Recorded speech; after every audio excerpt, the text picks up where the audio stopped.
this is cool. Like I said, my friend works for a board game company, so we get a lot of free board games that we never get the opportunity to play because of life and stuff. Oh, the eternal shelf of games that you have, but are like, oh, I'll play it someday, and then you just like years pass. The irony of now having the money to own what you wanted, but now not having the time because you have to work for it. Yeah. No, what is it? My partner and I have the ongoing battle of, oh God, we want new game. Do we have room on the shelf? Can we make room on the shelf? We can always make room, just like push some stuff over and like squeeze another box in there. Yeah, IKEA starts to see you on a daily basis. Oh yeah, oh yeah.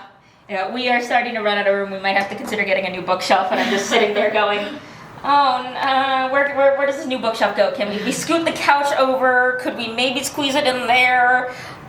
Where do we put the Legos though? Brad on our digital team has. I think he told me he has 100 and something working. And hey, we're at New York Comic Con and we're sitting here with Makenzie and she's going to talk about Stranger Things. Welcome to the Hellfire Club D&D. Makenzie, give us the lowdown on what this is all about and your role in this game. Hello, I am Makenzie De Armas. I am a senior game designer for Dungeons & Dragons at Wizards of the Coast, as well as one of the rules developers for Stranger Things. Welcome to the Hellfire Club, which is what I love to call our love letter to both Stranger Things, Dungeons & Dragons, and the wonderful nostalgia of the 80s. So this box contains everything you need, everything kind of laid out right here, that you can just crack this box open and get started playing D&D. It is a great onboarding experience for fans of both D&D as well as fans of Stranger Things and the various interesting mysteries and monsters that you find in that TV series. So here we see. I got caught on the table. We have 4 adventures over here, all of which it takes you through D&D levels 1 through 3, and these adventures are absolutely jam-packed with various references and homages to the show, but are still entirely brand new adventures. So if you are a fan of the Stranger Things show, you will recognize and possibly laugh at some of the different homages and references that we have in these adventures, but you will still be very surprised with how they turn out as you play. We also have pre-generated characters for the various characters played by the members of the Hellfire Club, with the notable exception of Will the Wise, who was never a formal part of the Hellfire Club, but he is an absolutely iconic wizard, and we had to include him to kind of round out the party in this wonderful box set. Now, Makenzie, I do have a question. In this age of instant gratification and digital media, why take this risk on? I mean, D&D has never gone away, but what makes this game like bring in? Because you want to bring in a new player base, you want to make it more accessible. What's bringing those new players to the table? Yeah. So something we've done with Stranger Things: Welcome to the Hellfire Club is make this a box set that is super accessible and a jumping off point where you can just open the box and get started. We have this lovely sort of quick start guide that comes, the first thing you see when you open the box is this quick start guide, and it basically tells you in 4 pages or less what you need to grab and start playing. And then we have your pre-generated character sheets, so you don't need to spend that time building those characters. You can just sort of grab whichever character fits your vibe and just launch in and start playing. Especially if you are a fan of Stranger Things, you will recognize these characters and you will know exactly kind of what their vibe is and be able to choose your favorite and jump right in. Now, the average play time, I mean, could be from an hour to infinity with Dungeons and Dragons. You know, you plan it to, till your kids grow up.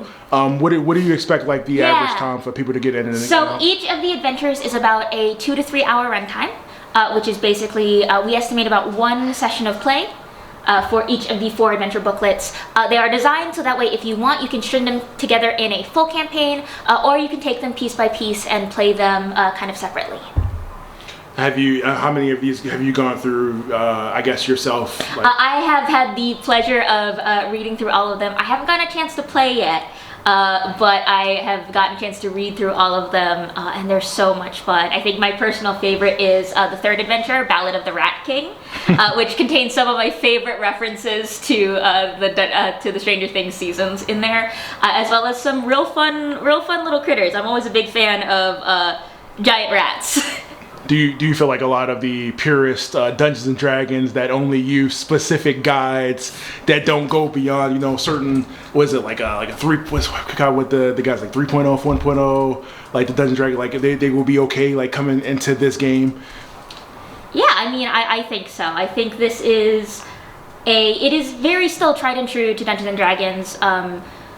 We love Stranger Things, but also the Stranger Things team are big D&D fans, and we wanted to make sure like we kept the core of D&D because that is what is so essential to like the Duffer Brothers and the story and specifically Eddie Munson and his love of D&D, and we wanted to honor that. So this is very tried and true core D&D experience. It just has these lovely ties and connections to Stranger Things to sort of open that door a little bit wider and invite those who were curious about Dungeons and Dragons because of what they saw in Stranger Things into playing the game. I'm a big how it's made guy. Yeah. And I guess how long did you guys have this in development before you finally got it onto the shelves? I'm actually not sure. You can give the average. Like our average time is between 18 and 12 months. Yeah. From concept to shelf. So about two years. Oh yeah, I'd say about 2 years. Yeah. Oh yeah. So like you pretty much had everything. Like you and the team had everything pretty much done and how you wanted it to go. Was there anything that I see everything here on the table now that didn't make the cutting floor like that you wanted to add into the game that was a part of the show? Honestly, I think everything that is presented here is very close to what I had the pleasure of reviewing and helped develop, and everything here is close to what I had the pleasure of reviewing and helping develop. I do know that some lovely members of our team, Justice Ramin Arman and Kara Kenna, got to fly out to Atlanta and actually talk with and meet the Stranger Things folks, go visit the set and see the different costumes and stuff and talk with them. And I'm sure there's a lot of things from like that conversation and that experience that helped inform this, but maybe didn't make it like visually into the set. But unfortunately, I did not get invited to go to the trip into the Upside Down, for better or for worse. I don't know. Yeah, because I always wondered, because like when they show the show, you can't really see the table to a certain close because the camera's always like behind them at a certain angle. So like getting this version of the game definitely makes you feel a little bit more a part of that world and like their ongoing campaign that we never really get to see, like because so much is going on in the background. No, the whole conceit of this set is that it's Eddie's lost campaign. We have basically taken all these adventures are from Eddie's lost treasure trove adventures, and when you open the box, you get this lovely little photo and this little letter from Eddie himself that basically invites you to join and make your own Hellfire Club and finish out these adventures. And we really wanted to lean into that, things that you don't see in the show, and play through and let Eddie's legacy live on. Eddie as the Dungeon Master and the maestro of the Hellfire Club.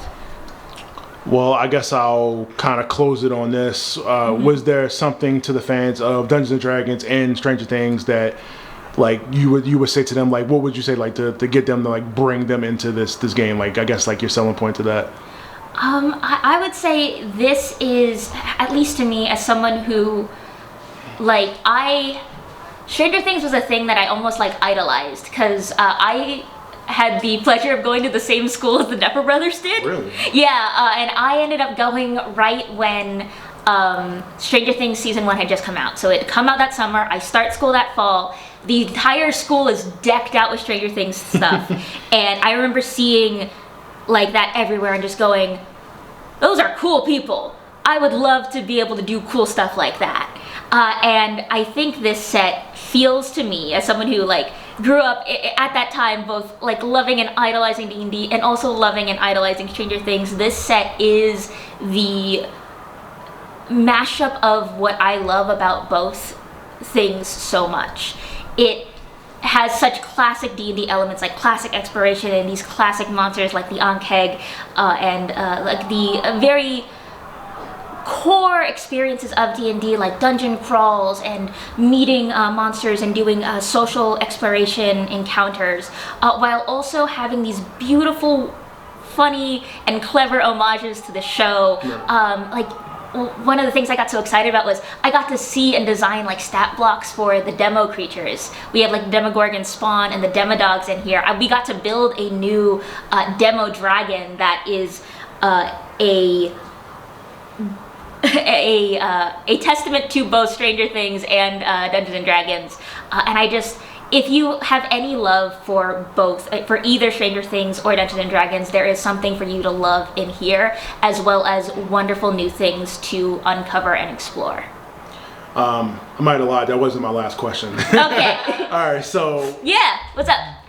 You know how now anime is the mainstream for pretty much everybody. It's accessible to everybody. You know, like it's no specific group to anybody. Would you say like Dungeons and Dragons is the equivalent to that now, where you got big celebrities like Joe, you know, building Dungeons and Dragons tables in his basement and stuff like that, having friend Matt Mercer and them having a whole show and creating a TV show out of that? Would you say Dungeons and Dragons is more mainstream now than it's ever been? Yeah, Dungeons and Dragons is certainly more mainstream now than it's ever been. But I also think in the same way, like you were mentioning, like anime is super widespread and it's very accessible, but also anime isn't a genre necessarily. It is an expression. It is a tool that people use to tell their stories. And that in its core is what Dungeons and Dragons is. And the way that we present this is as a means to get people to tell their own stories, as an engine for them to drive their own creativity. And I'm very excited to see what people do with that engine as it sort of gets out into the world and more people start picking it up. Well, look, I'm super excited now. I'm about to plot a date with my friends now to sit home and play this now. Do it. We got so many games. So many games we got in campaigns like Starfinder and so many stuff. But I'm super excited because, like I said, my wife really loves Stranger Things, so I think she'll be excited to join in, especially when she can just grab a sheet and she doesn't have to do all the homework. So it makes it a lot easier. Well, thank you, Makenzie. I appreciate you doing this interview with me today. Thank you so much for enlightening me on all the things and the hard work that you put into this. All of this looks amazing. It was such a fun project to work on, and I'm so excited for it to finally be out in the world. Thank you so much, and thank you for the interview. Yeah, thank you. See.